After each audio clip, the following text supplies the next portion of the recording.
সর্বনিম্ন কত টাকা থাকলে আপনি কুরবানি দিতে হবে, আপনার উপর কুরবানি ওয়াজিব হয়ে যাবে। যদি আপনি কুরবানি না দেন আপনি গুনাহগার হবেন। স্বর্ণরূপার হিসাবটা অনেকেই বুঝতে পারে না, সেই জন্য আমি খুব আসানি করে, যেন সবাই বুঝতে পারে, খুব আসানি করে আমি বলে দেব কত টাকা থাকলে আপনি কুরবানি দিতে হবে। আমাদের মা বোনদের যেগুলো অলংকার গায়ে থাকে সেই অলংকারের জন্য কি কুরবানি ওয়াজিব হয়ে যাবে? আমরা প্রথমে আলোচনা করব কত টাকা থাকলে আপনি কুরবানি দিতে হবে, কুরবানির নিসাব বয়ান করব। তারপর পরিবারের সবাই কি কুরবানি দিতে হবে, আর মৃত ব্যক্তির নামে কুরবানি দেওয়া যাবে কিনা, যদি কেউ মৃত ব্যক্তির নামে কুরবানি দেয় তাহলে কুরবানি সহিহ হবে কিনা, আর কুরবানি ঋণ থাকলে আপনি কুরবানি দিতে পারবেন কিনা, অথবা ধার করে এনে ঋণ করে এনে আপনি কুরবানি দিতে পারবেন কিনা, কুরবানির মাংস ফ্রিজে রেখে অনেকদিন পর্যন্ত খেতে পারবেন কিনা, এর জন্য কুরবানি সহিহ হবে কিনা, কুরবানির পশু কেমন হতে হবে, ইত্যাদি ইত্যাদি আজকে আমরা আলোচনা করব। আশা করি আমরা সবাই মনোযোগ দিয়ে কথাগুলো শুনবো। প্রিয় দিনী মা ও বোন ভাইয়ারা আমার, কুরবানি হলো কাররাবা ইউকাররিবু তাকরিবান ওয়া কুরবানান, বিমানা কুরব হাসিল করনা, নিকটবর্তী হওয়া। নিজের পছন্দের আর মুহাব্বতের জানোয়ারকে আল্লাহ তাআলার সন্তুষ্টির জন্য উৎসর্গ করার নাম হলো কুরবানি। এর দ্বারা আল্লাহ তাআলার সন্তুষ্টি হাসিল করা যায়, আল্লাহ তাআলার নিকটবর্তী হওয়া যায়। কুরবানির সিলসিলা হযরত আদম আলাইহিস সালামের জামানা থেকে চলে এসেছে। হযরত ইব্রাহিম আলাইহিস সালামের জামানা থেকে এর একটি পেহচান হয়েছে। কুরবানি সম্পর্কে যখন রাসূল পাক সাল্লাল্লাহু আলাইহি ওয়াসাল্লামকে জিজ্ঞাসা করা হলো, সাহাবারা জিজ্ঞাসা করলো, ইয়া রাসূলুল্লাহ, ইয়া হাবিবাল্লাহ, কুরবানিটা কি? আল্লাহর নবী সাল্লাল্লাহু আলাইহি ওয়াসাল্লাম উত্তরে বলেন, হিয়া সুন্নাতু আবিকুম ইব্রাহিম আলাইহিস সালাম, সেটা তোমাদের পিতা হযরতে ইব্রাহিম আলাইহিস সালামের সুন্নত। সাহাবারা আবার যখন জিজ্ঞাসা করলো, ইয়া রাসূলুল্লাহ, এই কুরবানি দিলে আমাদের কি ফায়দা হবে, আমাদের কি লাভ হবে? আল্লাহ নবী সাল্লাল্লাহু আলাইহি ওয়াসাল্লাম ইরশাদ করেন, এই কুরবানির পশুর প্রতিটি নুমের বদলা, প্রতিটি পশমের বদলা আল্লাহ পাক তোমাদেরকে নেকি দান করবেন। আল্লাহু আকবার। আল্লাহ রাব্বুল আলামিন বান্দার তাকওয়া দেখতে চান। লা ইয়ানালুল্লাহু লুহুমুহা ওয়ালা দিমাউহা ওয়ালাকিন ইয়ানালুহুত তাকওয়া মিনকুম। আল্লাহ তাআলার কাছে মাংসও পৌঁছে না, আল্লাহ তাআলার কাছে রক্তও পৌঁছে না, আল্লাহ তাআলা বান্দার তাকওয়া দেখতে চান। আল্লাহ তাআলার সন্তুষ্টির জন্য আমরা কুরবানি করতে হবে। এখন কথা হলো, কে কে কুরবানি করতে হবে, কার উপর কুরবানি ওয়াজিব? মনে রাখবেন, কুরবানির নেসাব সেটা যেটা জাকাতের নেসাব, 7.5 তোলা স্বর্ণ অথবা তার মূল্য, 52.5 তোলা রূপা অথবা তার মূল্যর মালিক হলে আপনি কুরবানি দিতে হবে। জাকাতের জন্য 1 বছর পার হতে হবে, কিন্তু কুরবানির জন্য 1 বছর পার হওয়া জরুরি না। এখন অনেকেই কিন্তু স্বর্ণের হিসাবটা জানে না, রূপার হিসাবটা জানে না। 7.5 তোলা স্বর্ণের মূল্য কত হবে? যদি গ্রামে আপনি ভাগ করেন তাহলে 7.5 তোলার মধ্যে হয় 87.48 গ্রাম, আর পার গ্রাম আজকের তারিখে স্বর্ণের মূল্য হলো 14,115 টাকা। তাহলে 87.48 গ্রাম স্বর্ণের মূল্য আজকের ডেটের মধ্যে আপনার 12,34,000 টাকা হয়। আর যদি রূপার হিসাব করেন, 52.5 তোলা রূপা গ্রামের মধ্যে ভাগ করলে 612 গ্রাম হয়। পার গ্রাম আজকের তারিখে রূপার মূল্য হলো 275 টাকা। এমন করে আপনার 612 গ্রাম রূপার মূল্য 1,70,000 টাকা হয়, কিছু কম বেশি আছে। আপনি মনে রাখবেন, যদি আপনার স্বর্ণের হিসাবে আপনার পুরা না হয়, একজন মানুষে যদি 7.5 তোলা স্বর্ণের মূল্য না হয়, স্বর্ণের রূপা মিলে অথবা ব্যবসা বাণিজ্যর যেগুলো টাকা আছে, বস্তু আছে, স্টক মাল আছে, এগুলো সারা মিলে যদি আপনার স্বর্ণের হিসাবটা না হয়, প্রথমে দেখবেন স্বর্ণের হিসাবটা হয় কি না। যদি স্বর্ণের হিসাব না হয় তাহলে রূপাতে কনভার্ট হয়ে যাবে। আপনি রূপার হিসাব করেও আপনার কুরবানি দিতে হবে। যদি 12,34,000 টাকা নাও হয়, যদি কমসে কম 1,70,000 টাকা হয়ে যায়, রূপার হিসাবে আপনার কুরবানি ওয়াজিব হয়ে যাবে, আপনি কুরবানি দিতে হবে। জাকাতের জন্য 1 সাল 1 বছর পার হতে হবে, কিন্তু আপনার কুরবানির জন্য 1 বছর পার হতে হবে না। ঈদের এই কয়দিন, কুরবানির ঈদের দিন, তার পরের দিন, তার পরের দিন, এই 3 দিনের মধ্যে যদি আপনার কমসে কম 1,70,000 টাকা অধিক হয়, আপনার উপর কুরবানি ওয়াজিব হবে, আপনি কুরবানি দিতে হবে। যদি কুরবানি না দেন আপনি গুনাহগার হবেন। এখন কথা হলো, ফ্যামিলির সবাইকে কুরবানি দিতে হবে কিনা? মনে রাখবেন, যারা যারা নাকি নিসাবের মালিক হয়ে যায় তারা সবাই কুরবানি দিতে হবে। যদি ফ্যামিলির মধ্যে বেলেগ বেলেগ আপনার ক্যাশ থাকে তাহলে সবাই বেলেগ করে আপনি কুরবানি দিতে হবে। আর যদি ক্যাশ এক জায়গায় থাকে তাহলে যে নাকি মালিক হলো সেই কুরবানি দিলে চলবে। এখন কথা হলো, ধার করে, কর্জ করে আপনি কুরবানি দিতে পারবেন কিনা, আপনার কুরবানি সহিহ হবে কিনা? দুররে মুখতারের মধ্যে স্পষ্ট ফতোয়া দেওয়া হয়েছে, যদি আপনি নিসাবের মালিক হন, যদি 7.5 তোলা স্বর্ণ অথবা তার মূল্য, 52.5 তোলা রূপা অথবা তার মূল্যর মালিক হয়ে যান, কিন্তু নগদ পয়সা আপনার কাছে নেই। আপনার হয়তো স্বর্ণ অথবা রূপা অলংকারের আকৃতিতে আছে অথবা বিস্কিটের আকৃতিতে আছে, কিন্তু নগদ পয়সা নাই। সেক্ষেত্রে আপনি ধার করে, ঋণ করে আপনি কুরবানি দিতে পারবেন, আর কুরবানি দেওয়াটা ওয়াজিব।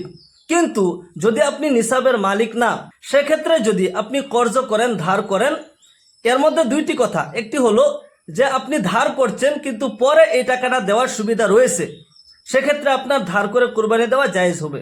কিন্তু যদি এই টাকা দেওয়ার সুবিধা নাই, তাহলে আপনি ধার করে, ঋণ করে কুরবানি দিতে পারবেন না, আপনার জন্য জায়েজ না।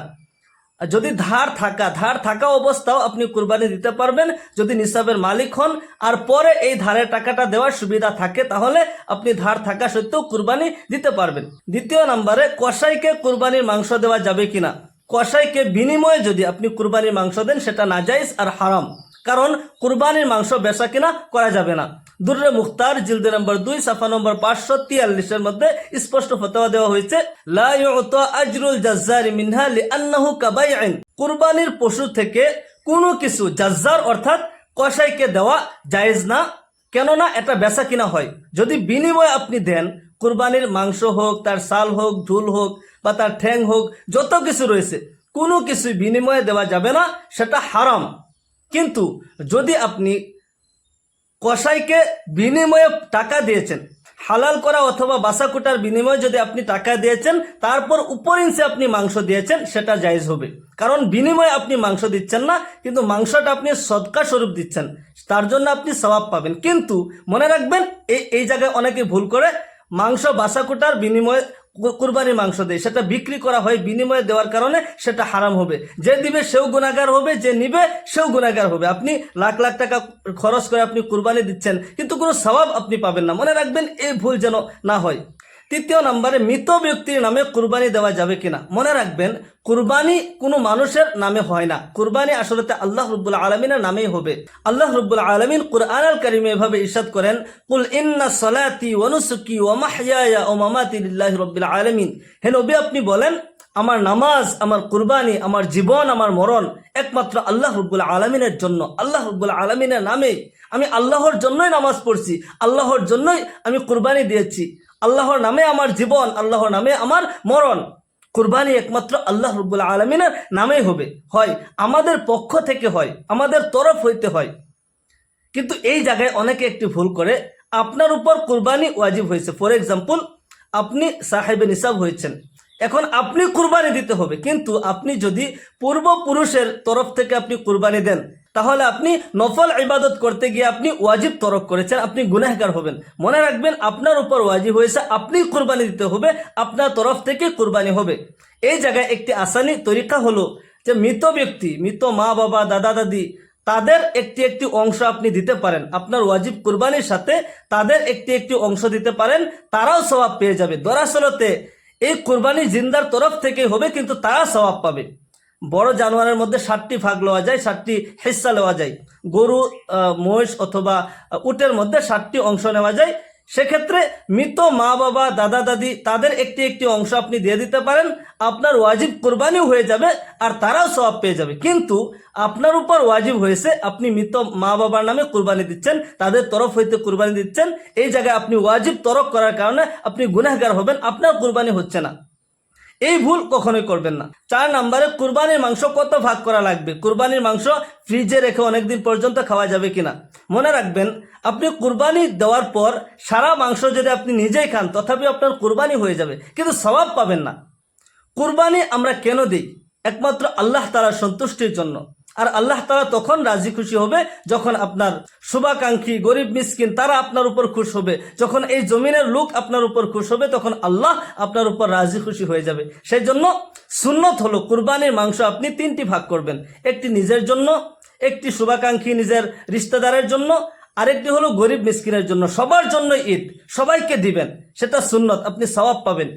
এছাড়া যদি আপনার ভাগের মাংস কিনে আপনি যদি সারা বছর পর্যন্ত খান, আপনি খেতে পারেন, কোনো অসুবিধা নাই। আপনি ফ্রিজে রেখে আপনি 2-3 মাস 6 মাস পর্যন্ত খাচ্ছেন, কোনো প্রবলেম নাই। এর কারণে আপনার কুরবানি হবে না, সেটা ভুল কথা। কুরবানি নিশ্চয় হয়ে যাবে, আপনি মাংস সারা বছর পর্যন্ত খেতে পারেন, কোনো প্রবলেম নেই। 5 নম্বরে, আকিকা না দিলে কি কুরবানি হবে। একজনের উপর কুরবানি ওয়াজিব হয়েছে, সে ব্যক্তি এখনো পর্যন্ত আকিকা দেয়নি, তার কি কুরবানি হবে? মনে রাখবেন, আকিকা বেলেগ একটি ইবাদত আর কুরবানি বেলেগ একটি ইবাদত। আকিকা হলো সুন্নত। আল আকিকাতু হিয়া যাবিহাতুল্লাতী তুযবাহু আনিল মাউলুদি ফি ইয়াউমি সাবিহি। আকিকা সেই যাবিহা জানোয়ারকে বলা হয় যেটা নাকি নবজন্ম সন্তানের সপ্তম দিনে কুরবানি করা হয়, সপ্তম দিনে আল্লাহর নামে খুন দেওয়া হয়, তাকে আকিকা বলে। এই আকিকা সারা জীবনের মধ্যেও দেওয়া যায়। যদি আকিকা না দেওয়া হয় তারপরেও কুরবানি ওয়াজিব হয়েছে, আপনি কুরবানি দিতে পারবেন, আর কুরবানি দিতেই হবে, কারণ আপনি সাহেবে নিসাব হয়েছেন, কুরবানি ওয়াজিব হয়ে গেছে, আপনি কুরবানি দিতেই পারবেন। কিন্তু যদি আপনি ভাবেন আকিকা আর কুরবানি একসাথে দিই, তাহলে আপনি দিতে পারেন। বড় জানোয়ারের মধ্যে আকিকার যদি ছেলে হয় 2টি অংশ নিতে হবে, আর মেয়ের জন্য 1টি অংশ নিতে হবে।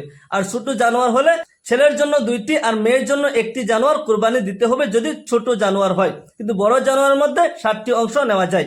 আশা করি আমরা মাসলাগুলো বুঝতে পারছি। আল্লাহ পাক আমাদের সবাইকে দ্বীনের সহি সমাজ দান করুন। একমাত্র আল্লাহ রাব্বুল আলামিনের সন্তুষ্টির জন্য আমাদেরকে কুরবানি করার তৌফিক দান করুন। সকল বলি আল্লাহুম্মা আমিন। ওয়া আখিরু দাওয়ানা আলহামদুলিল্লাহি রাব্বিল আলামিন। আসসালামু আলাইকুম ওয়া রাহমাতুল্লাহি ওয়া বারাকাতুহু।